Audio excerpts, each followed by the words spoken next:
People who act less intelligent than you really are. Why?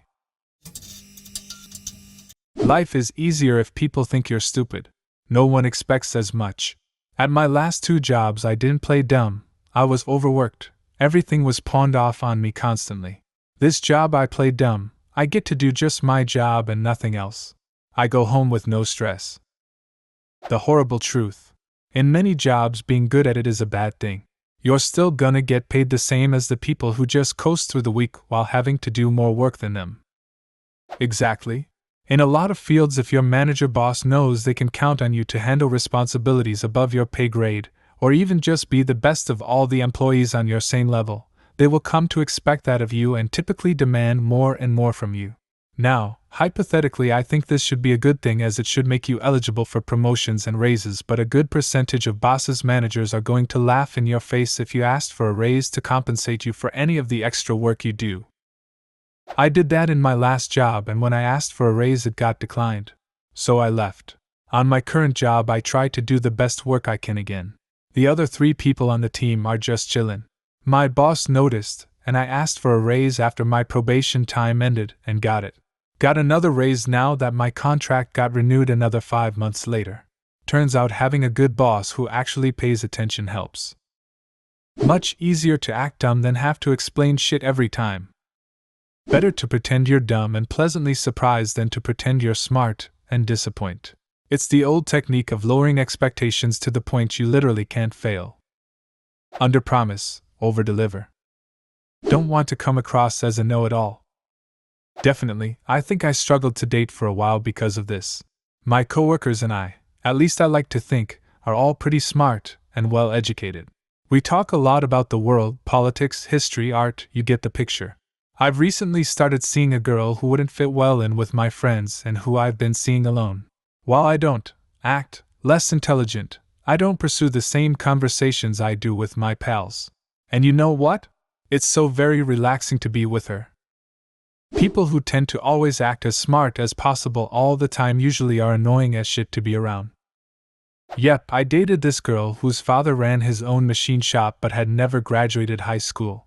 He was sensitive about his intelligence level. I always make an effort to be on someone's level to make them more comfortable.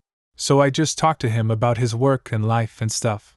He told her, "I like him because he seems smart, but he doesn't make other people feel dumb." Because less intelligent is less threatening. Likewise, acting smart all the time gets so tiresome for the people around you. You don't have to act smart all the time if you're smart. Part of being smart is knowing your audience. The most intelligent person I've ever known had the ability to dumb herself down and empathize and acutely communicate to all levels of people and intelligences. On a dime, she could go from funny and sassy to classy and sophisticated based on who she was talking to at an event. I loved to watch her in action. We worked in policy and politics, so this skill of hers was remarkably valuable. Well, it really depends on what sort of intelligence you have.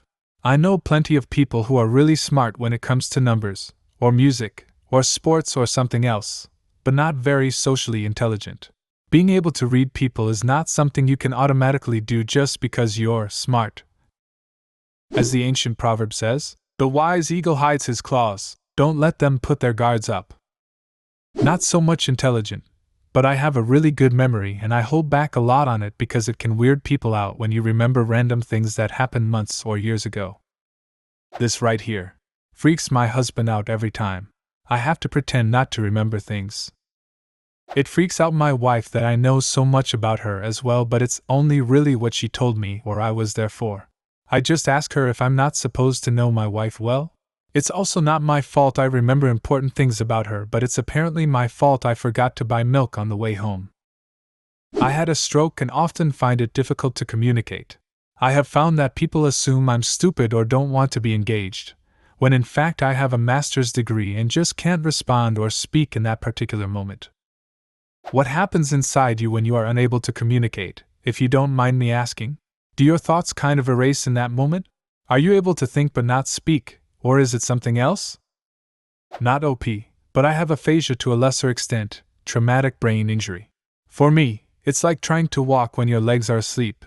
It's not happening, yet you keep trying and it's super frustrating and vaguely uncomfortable. I can definitely attest to people assuming I'm stupid, and I've stopped arguing. People will want me to do shit for them, fuck that. Oh yeah, when I was a kid, I liked computers. I had to fix people's shit for 10 years. Never again. Same with guitar or photography. I'm pretty good, but I always downplay it as just little hobbies for myself because I don't want to play at your nephew's birthday party, Karen. Because explaining myself, I get a lot of anxiety, and it's easier to let someone else do it. I typically find that if I come across as not knowing much, I'll either learn more from someone else, get a different viewpoint on a subject, or they'll fall over themselves and then I'll know not to trust that person's intellect over mine. Or they think you're an idiot and tell you everything. People just expect too much of you if they know you're more intelligent than you let on. Going through school, some random teacher who didn't know me at all marked me as exceptionally gifted in kindergarten because I had to show her old ass how to use a computer. Cue them putting me in all the advanced courses, treating me entirely differently. If I ever got less than a B on a test or paper, I was grounded and had all my toys, video games taken away for a week. I was constantly told that I was better than other kids, when really, my only talent is the ability to blindly regurgitate information that I've only heard once or twice. Doesn't mean I understand it or care about it. Also, side rant, we need to stop pushing intelligence to mean strictly book intelligence. The adults that I grew up around seem to think that if you're good at academics, you're good at everything, and I was constantly a disappointment to them when I was merely average at something, or worse, just simply couldn't give a flying rat's behind about something they were trying to cram down my throat. In the adult world, it's the same strategy as giving less than your best at work. Give about 75% effort, so if you have a day where you're struggling and only give 50%, it's not out of the ordinary. But if you have a day where you need to make an impression for a promotion or raise, give 100%. With intelligence, it's the same thing.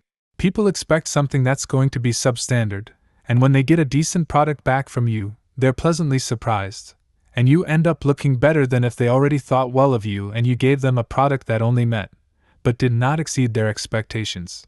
Something psychology. They remember the positive feelings they get with being pleasantly surprised a lot more strongly than they'd ever associate the mere okayness of getting the pristine product that they already expected from you, because they knew you were smart. Overall, it's just easier. People take more time with you to explain things if they don't think you're as smart, so you get better training. They'll help you out with tasks that you might have been otherwise left to solo. Life is a lot easier when you're not constantly a disappointment for not living up to people's pristine expectations of your perfection. I already have an airhead personality, so it's really easy for people to think I'm less intelligent than I am. I worked with this guy that would always use me as his scapegoat, or tell everyone in the office if I messed up. If I did mess up, I could hear him telling my boss. That's how loud he would talk. It never really bothered me, but I thought it was funny, so when I was with my coworker I would really act dumb, or be confused really easily. It would hurt his ego so much to be paired with someone so dumb like me. Then one day I went to talk to the boss for a meeting. This was a nice man expecting to see all a dumb girl my coworker had made me out to be. But no. I gave him a full office breakdown, a good report, talked about one of our upgrade systems and a few other things. He was pleasantly surprised and tried to find a polite way to ask why he had heard such bad things about me. You mean my coworker says I'm an idiot? Yeah. I shrugged. He just likes to pick on me when he messes up. My boss thought it was funny, and I like to think it showed him never to just listen to the loudest person in a room. So after that, I would wait for my coworker to make a comment about me in front of the whole office, and I would go to my boss and turn in a report that wasn't due for a few days. Or finish a task that my coworker said wouldn't be done until next week. Or my coworker would tell my boss that I messed up a contract, and I would show him. Nope, my contract is done, what about yours? My coworker was confused and couldn't understand how ditzy old me was doing so well sometimes. My boss gave me an award that ended up getting me promoted. My boss also worked really hard setting me up in my next role to make sure I got a good office to work in. I really enjoyed my time there with that boss and coworker. In the end, I was lucky my boss didn't listen blindly to my coworker about me, and I had a good time there and in my next office. I don't act less intelligent, but I usually pretend I know less about certain topics than I really do. I don't want to drag a conversation into an area that the other person isn't familiar with. I usually will just assume the person I'm talking to knows more about the subject than me, because they probably do, and go from there. If I'm negotiating for something expensive, like a new car, I have no problem playing the ignorant one. I've asked how much could be saved by removing the sunroof. A fool who is in no hurry is tough to beat. People generally feel threatened by smart people. I'm not saying I'm smart, but I pay attention to detail at work and make few mistakes. I could tell my coworkers started to envy me for this, so occasionally I'll purposely make a small error so they can take a jab at me. Knew a guy whose philosophy in life was, if I act incompetent enough, someone else will just do it for me. Do you have a similar story? Leave a comment and subscribe to the channel if you want to see more videos like this one.